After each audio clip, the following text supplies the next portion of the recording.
Benoît, donc installé sur la commune de Guéret en Creuse, avec 600 brebis en agneau du Baronnet. Les investissements durant mon installation ont été surtout basés sur du cheptel, ce qui représente environ 50% du montant des investissements. Dans la bergerie est équipée donc de cornadiers, donc j'attrape toutes mes brebis au cornadier, elles sont une à côté de l'autre et une par une. On peut les séparer individuellement.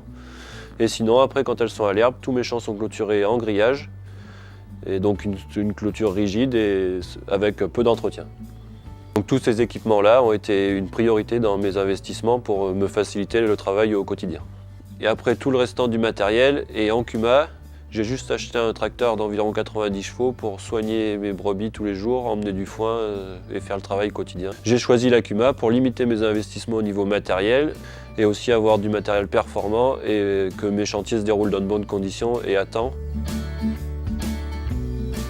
Durant votre installation, pour reprendre du terrain, faites bien signer des papiers en bon uniforme et des bails comme il faut pour ne pas avoir de désillusion plus tard ni de recours de reprise de terrain par le propriétaire. Je suis David Sarlat, éleveur ovin dans la Vienne, installé depuis avril 2017 sur une exploitation de 180 hectares avec 950 brebis. Et je travaille avec un associé et un salarié.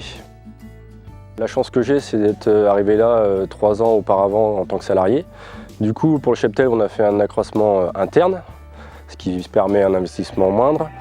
J'ai investi pas mal sur du matériel d'élevage qui me permet de me faciliter la vie au quotidien et de gagner du temps.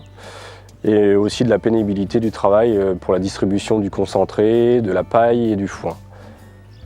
Pour un jeune installé, un conseil, faire attention et bien réfléchir à ses investissements qui soient adaptés à son exploitation. Chaque exploitation est unique. Christophe Tifano, technicien Poitou-Ovin, Montmorillon.